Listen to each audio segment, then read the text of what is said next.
News is powered by DART, Delaware's transit service.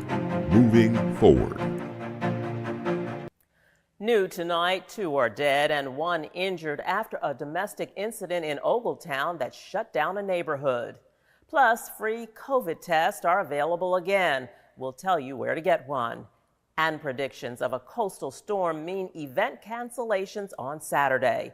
Those stories and much more straight ahead. You're watching DETV News.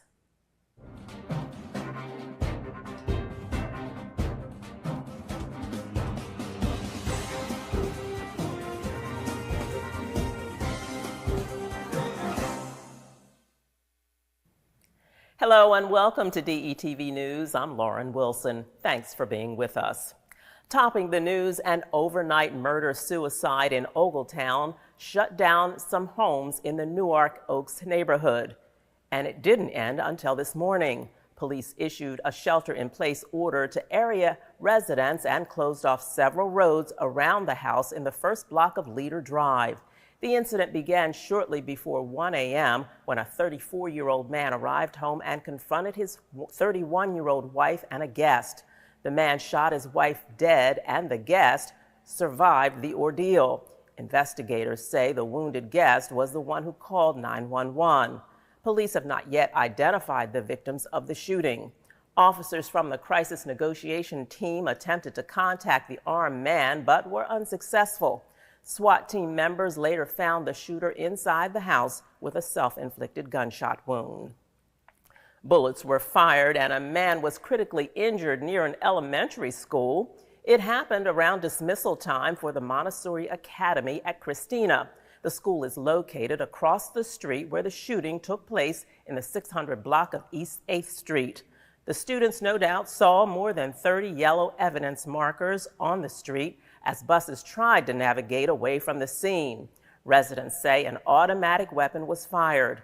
Police gave few details, saying only a 34-year-old man had been wounded. The investigation continues. Anyone with information is asked to contact Wilmington Police. Predictions of high winds, rainfall, and coastal flooding have prompted some area organizations to cancel events planned for Saturday. An area of developing low pressure is expected to sweep up the coast and hit landfall in the mid-Atlantic region this weekend. The National Hurricane Center issued a tropical storm warning. It includes the Delaware and Maryland border.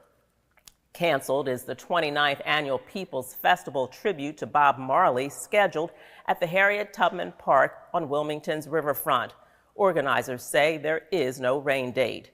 Delaware State Police rescheduled the 100th anniversary 5K walk and run from this Saturday to Sunday, October 29th at 9 a.m. It'll start in Dewey Beach. Also canceled is the Family Emergency Preparedness Day, sponsored by the Delaware Emergency Management Agency. Organizers say the Camden, Delaware event will be held next year.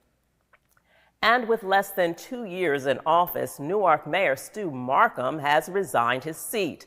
No reason was given in a statement from the city announcing his departure next month. Markham ran unopposed for mayor in 2022 after serving on city council and the town's reapportionment committee. By law, a special election must take place within the next 30 to 60 days. Deputy Mayor Travis McDermott will serve in an acting capacity until a special election is held in January. Also in the city of Newark, a 31-year-old man has been charged with manslaughter, DUI, criminal mischief, and other related charges. Police arrested 31-year-old Robert Haggerty. He allegedly struck and killed a 69-year-old pedestrian last February. The witness was walking in a community called Hitchens Farms. Investigators say Haggerty hit the man and then crashed his vehicle into a tree. Haggerty suffered injuries at the time. Police say while in the hospital, he tried to disarm a police officer. Haggerty is now being held on $40,000 secured bail. In other news, with the potential for a surge in COVID cases this winter, the Biden administration announced residents can once again get 4 free COVID test kits per household. The kits will be available starting Monday. COVID-19 cases have been on the rise since early July. Nationally, hospitalizations are up 7.7% and deaths at 4.5% a week. But that's far below the peaks of the past. The COVID kits will be mailed to homes. To get yours, go to the government-run website on your screen. That's covidtest.gov. And would-be entrepreneurs are in for some free help thanks to Newcastle County. The West End Neighborhood House will be expanding its Launcher Entrepreneurship Program. That after the county handed over a $308,000 check. That means 75 additional people will get the training they need, and 15 or more business startups or expansions can take place. The funding will also mean 30 more jobs by the end of 2024. Launcher is a twice-a-year, 12-week entrepreneur training program that offers classes statewide. 3 more locations have been added in Newcastle County libraries. You still have time to participate in Wilmington's first annual Black Restaurant Week. It's sponsored by Wilmington City Council and the Office of Economic Development. It's an opportunity to support local restaurants and sample some of the diversity and richness of Black culinary culture. More than 28 restaurants are participating, with highlights being the unique taste and flavors of African American, African, and Caribbean cuisines. The week runs through this Sunday to coincide with Wilmington's highly popular HBCU Week. Pick up a passport at any of the restaurants and make sure to have it stamped whenever you break bread. A list of the participating sites is available on the city's website at wilmingtonde.gov. Those who visit 10 or more eateries can send a picture of the stamped passport to the address on your screen. In return, you'll get a $25 gift card. Speaking of HBCU Week, some of the biggest events are happening in the next few days. Tomorrow is the centerpiece, the 7th Annual College Fair. Hundreds of area students are offered college admittance and scholarships on the spot. Also, Friday is the HBCU Comedy Show with Bill Bellamy. On Saturday, there will be a block party at Deco in Wilmington from noon to 5.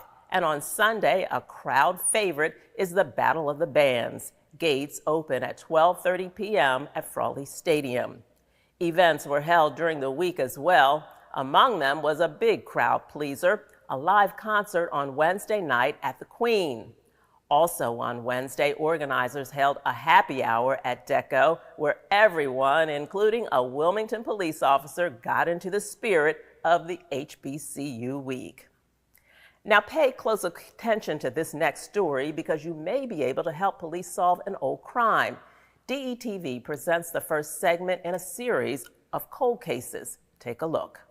The Wilmington Police Department's Cold Case Unit is asking for the assistance of the public in connection to the 2013 murder of Danielle Bowe and Michael Green. On October 13, 2013, at approximately 12:21 a.m., police were dispatched to the area of West 30th and North Monroe Streets in reference to a shooting incident. Upon arrival, officers located 25-year-old Danielle Bowe and 26-year-old Michael Green, who had both been shot.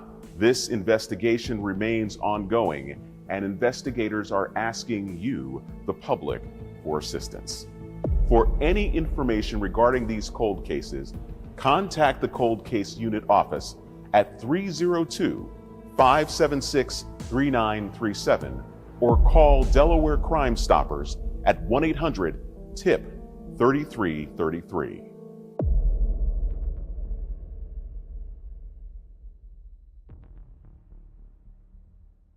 And finally tonight, DETV is pleased to launch the 2023 Holiday Turkey Drive. Organized for more than 40 years by Storeman Norman Oliver, the annual event feeds thousands of needy families. Here is DETV's founder, Ivan Thomas, with more. What's going on, everybody? It is your main man, Big Iv, the talk of the town, Mr. DETV, Mr. Positivity. And I'm really excited because after 40 years, Storeman Norman has handed me the baton. That's right. Look, the 40-year tradition of the Turkey Drive is now in the hands of Ivan Thomas and DETV. So what does that mean? on the 21st, 2023, the Big Ives Turkey Drive is on its way. That's right. Our mission here at DETV is to make sure that this Thanksgiving that we are going to feed 22,000 people in the state of Delaware. So what does that mean? That means I need your help and your assistance. Your donation, no matter the amount, will go a long way in helping us to achieve our goal by giving back to the community. So together, we could bring warmth, joy, and a delicious Thanksgiving meal to our community. So please visit the link today, right? Or hit on your screen if you're watching right now on TV, just hit the QR code. It'll take you right to our donation page. And please remember, all donations are tax deductible because DETV is a 501c3. All right, that's what it is. Make sure you follow us on DETVCH.com. And thank you again, and may God bless you. We are very proud of Ivan and the work he does on behalf of DETV and, of course, the community. Now, that's going to do it for this edition of DETV News. I'm Lauren Wilson. Thanks for watching.